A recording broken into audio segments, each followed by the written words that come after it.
Could a new free agent target be an option for Ryan Poles and the Chicago Bears? We're going to talk about it here on Chicago Bears Now. Also, use that hashtag Bears or Super Chat to get your question answered here on the show.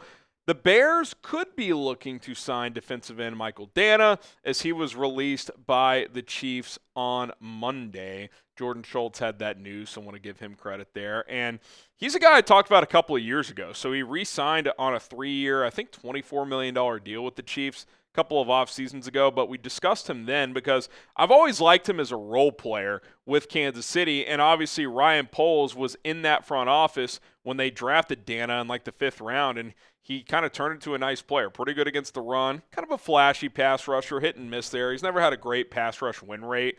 But plays with some physicality. Now, 21.5 career sacks, only had 1 this past year, so he kind of fell out of the pecking order there in Kansas City. But as like an edge 4 type or, an edge 5 if you keep 5, I like Mike Danna. He could play on special teams. He could set the edge in the run game.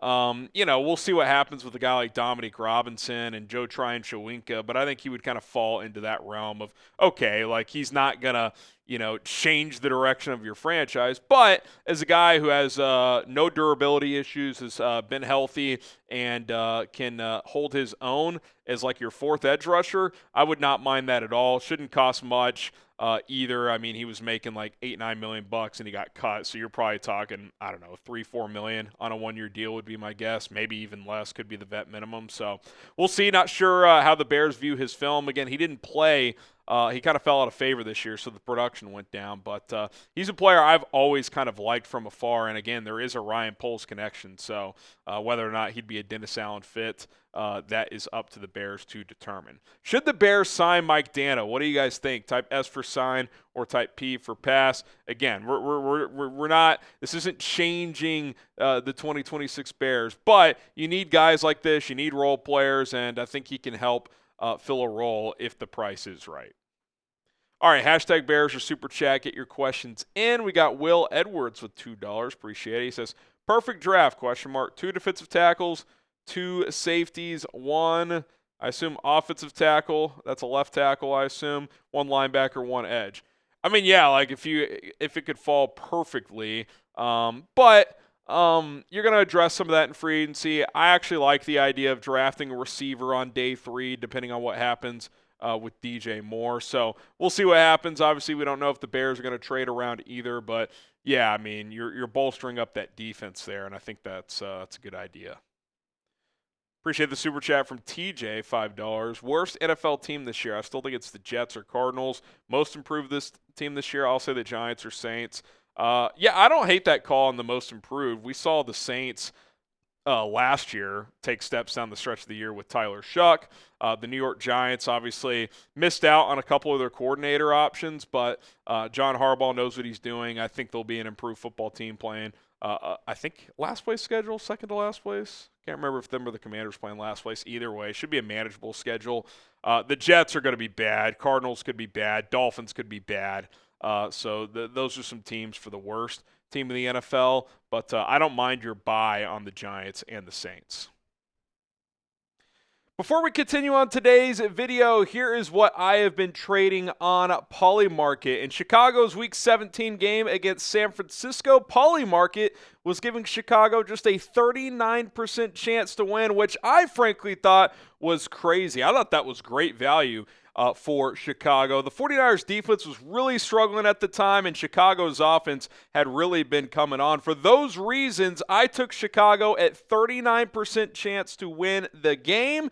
$100 would have won me $156. If the Bears took the dub, which they came just 1 play short, still thought it was great value. Plus, with Polymarket, you could trade in and out on momentum shifts without getting blocked or penalized. With in-game trading, once the Bears got up, I had the option to either write it out or I could have sold early, which I probably should have done. For example, if you buy at 39% and sell at just 55%, you could snag a cool $41 payout, which is awesome, obviously. You can't do this with traditional sportsbooks, so get started today.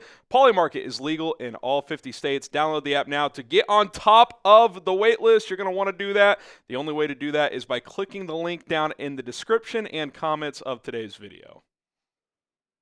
Next up, we got Brandon. Is it possible financially to trade for Minkah Fitzpatrick and Maxx Crosby? The answer to these questions are almost always yes when is it possible? Would I expect it? No, because the cap hit from Crosby is going to be around $30 million for any team that trades for him. And right now, Minkah's is 15.6. Now, any team trading for Minkah would almost assuredly give him at least a 1-year extension, if not 2 or 3. So then you can lower that cap hit for next year. So again, the answer is yes, they absolutely can. Would they though? I don't know if they would trade for both of those players. Mr. 300, trade DJ Moore in a second for Brian Burns. Man. Brian Burns. Let me see real quick. Let me look at the old contract. I know he signed a big one. He's 28. He'll be 28 this season, so still relatively young. Cap hit for this year would be about $24 million and change, maybe 25. So you wouldn't be saving much to go. You'd actually take on about $8 million to go from DJ to Burns. I mean, Burns is certainly better. Second in the league in sacks. No guarantee money after next year. Second round pick's a lot. Like, what was last? Like, is he going to be a 15 sack guy going forward, or was that kind of a anomaly and he's more of like a 9-10 sack guy? Because that's kind of what he's been.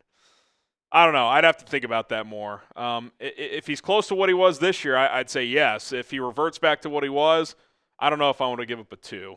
I might though. It's a late second round pick, and DJ helps you shed some of the money, so I'd consider it. Okay, subscribe. We have Bears coverage every single day throughout the offseason, the latest news, rumors, draft, free agency content. So turn on those notifications. I'd much rather just do a swap for Kayvon Thibodeau, which we discussed over the weekend. Hopefully you guys check that out regarding a potential Bears-Giants trade. All right, John Dorman, I don't think it's worth taking a safety in the first 4 rounds. It's an undervalued position, and there's a lot of guys in free agency. I mean, yes and no. Like, if you can find that guy, though, that can be like a Nicky Manwari type, I'm not saying as good as him, but someone who can be one of these versatile mismatch defensive backs, I do think those guys are really valuable because it allowed Seattle to sit in nickel even on run obvious downs and still defend the run really well.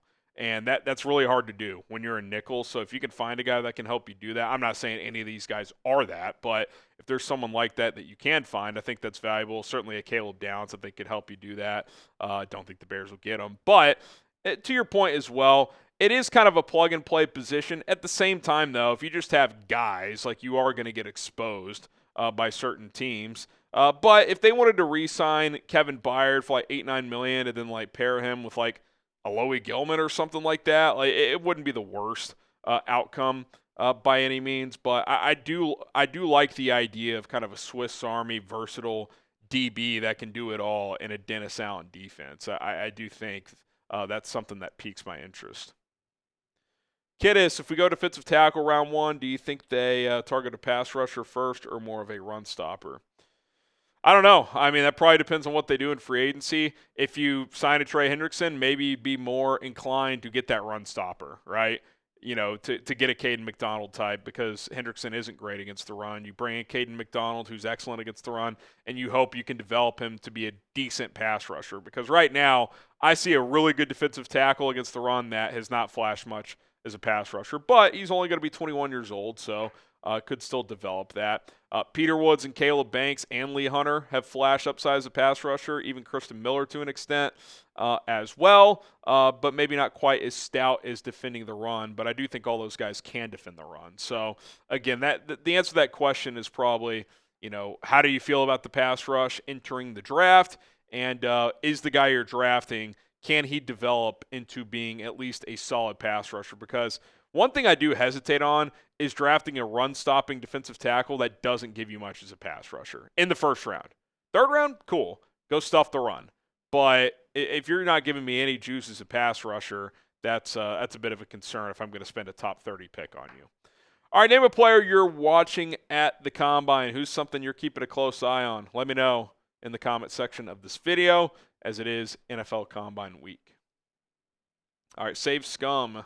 What a name. $5. Sign Trey Hendrickson plus trade for Chris Jones. Could you make the cap work, and what would he cost in a trade?